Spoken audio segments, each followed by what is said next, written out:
right, Rebecca, thanks so much for doing this. My first question to you is, what got you involved with travel? Just talk a little bit about what got you involved in travel and what made you want to get involved with exceptional vacations. Yeah, absolutely. So I traveled with my family, mostly domestically growing up, and I always loved it. And then in college, I studied abroad. So I went to Europe and just kind of got to see how other people in different countries lived, and I fell in love with it, and I didn't want to stop. So I kind of took it upon myself to travel as much as I could, everywhere I could, every opportunity that I could. And through that, I wanted to share my love of travel with individuals who may not have thought that the world was so accessible, or may not have thought that they could go to certain places. And so I found Exceptional Vacations. I realized that this was a company dedicated to traveling with individuals with intellectual and developmental disabilities and allowing them to go where they want to go see the world, and do it in a safe and fun environment. And so I started staffing trips with them and just absolutely fell in love with it.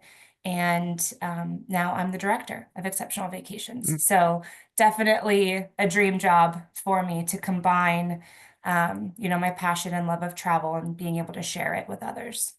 Mm-hmm. So how does exceptional vacations work? How does the, what does it take to sort of organize and plan a trip for people with intellectual disabilities? Yeah, so we do a lot of research. So we research certain destinations that we think that our travelers would enjoy going to, and we do as much research as we can to make sure that it's accessible for our travelers and enjoyable. So we have individuals register for our trips. So we do, we go all over the country and all over the world. We do international trips as well. So whether that's Disney World or Las Vegas or cruises or, a trip to London or Rome or Paris. We do a lot of research beforehand. We ensure that we plan out as much as we can to make sure that everything goes smoothly.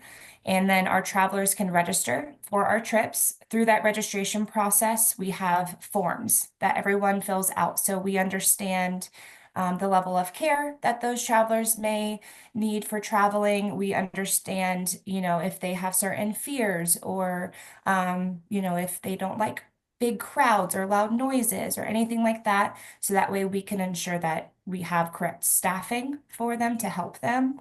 And then we can kind of foresee, if we're going to go through a large crowd, then we have an individual that doesn't like that, we'll find an alternative route. So, we just kind of make sure that we cater each trip to those individuals and kind of help them see those places as accessible as we can for them.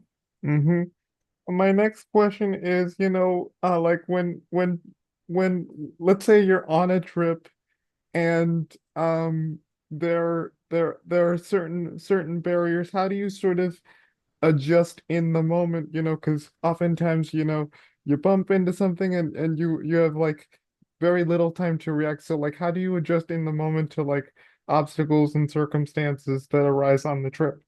Yeah, that's a great question. Obstacles are inevitable when traveling. So things always pop up, just through our trial and error and through our experience with going different places. We kind of just roll with it as they come up. So, you can do as much planning as you can to prepare for a trip, but obviously things pop up that are out of our control. So our first priority is to make sure that all of our travelers are safe. And so we will navigate each of those, obstacles, barriers that come up as they arise.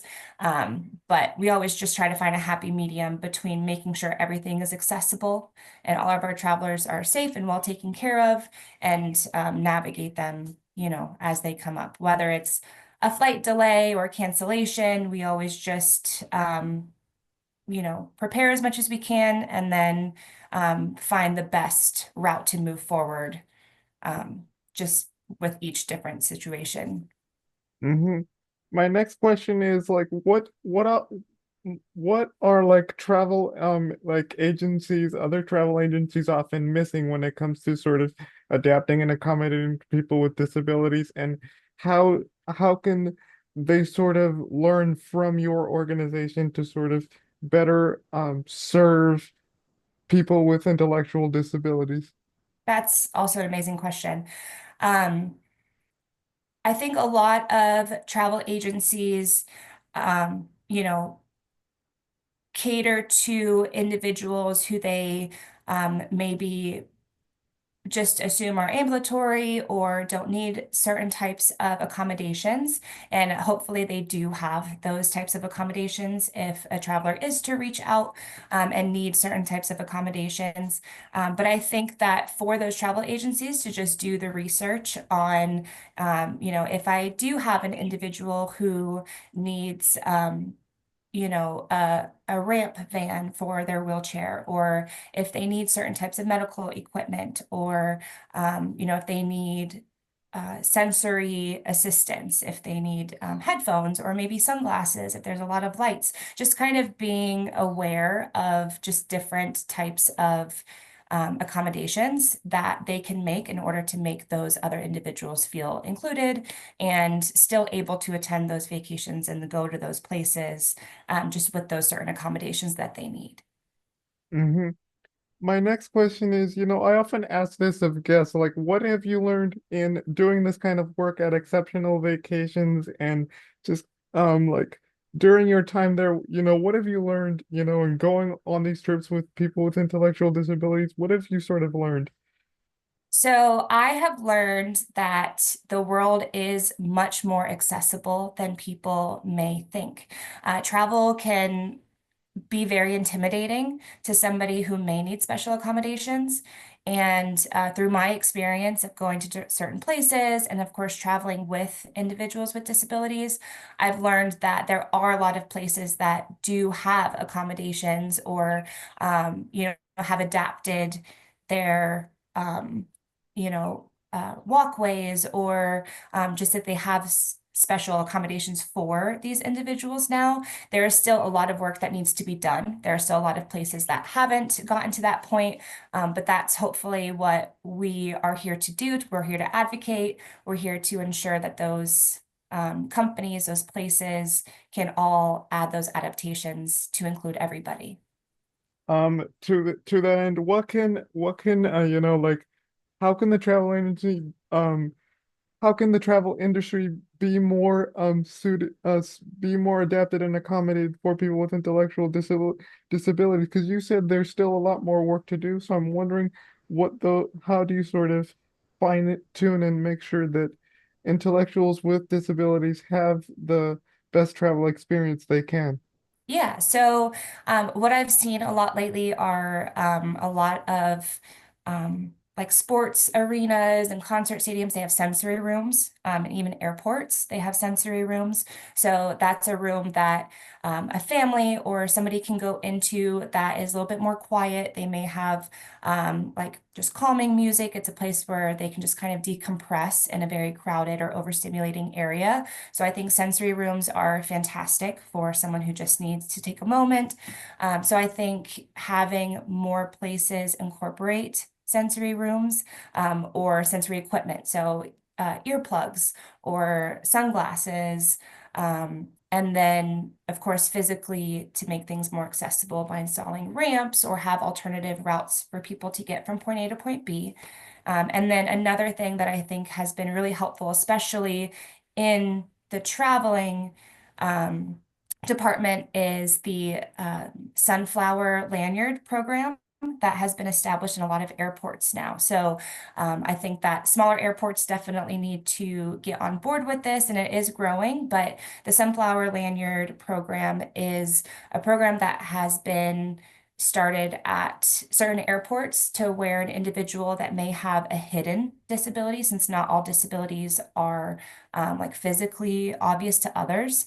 If they have a hidden disability or if they just need a little bit more assistance, then that individual can go pick up a sunflower lanyard, and that is a signal to the TSA agents and to the airport staff that, this individual may just need a little bit more patience, may need a little bit more help. And so that's just kind of a way to signal to the airport staff that we just may need a little bit more accommodations. And so I think that that's a really helpful program that has been started for us that I hope becomes a worldwide thing for everybody.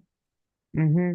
My last question is, what can people take away from this conversation? How can sort of accessible travel, be a benefit for um people, not people with intellectual disabilities, but also like what can be done like on the policy level, social level, um uh, on those fronts to sort of better advocate for accessible travel? Because oftentimes, people they often when people travel, they often run um with barriers and stuff. Hmm. Like they might not get an accessible seat, or they cannot Right. get like an aisle chair to get in and out of the plane. So what's your take? What's your response to that? Yeah, so I think just being aware when you're traveling and kind of every time you're in a different space, thinking about, could an individual in a wheelchair who may need an aisle chair, would they be accommodated here? Or if I had somebody who was on the autism spectrum and needed a quiet space, do they have that resource available? And, even in my personal travel, I'm constantly aware of the accessibility around me, and what types of accommodations places are making, and then not being afraid to speak up and asking those places, whether it's a restaurant or an airport or, anywhere where you're traveling, even, shows, asking them, what are your accommodations for individuals that may need, certain things to assist them into having the experience there as well. And so I think speaking up, being aware of those things, and then, once those companies are aware of, oh, I didn't realize that we could install a sensory room or we needed to have a wheelchair accessible ramp at this location. If people are bringing it up to them and they're aware that it is a need and it is something that needs to be installed at their company, then hopefully they'll take those measures, and this world will become a much more accessible place for everybody. Mm-hmm. All right.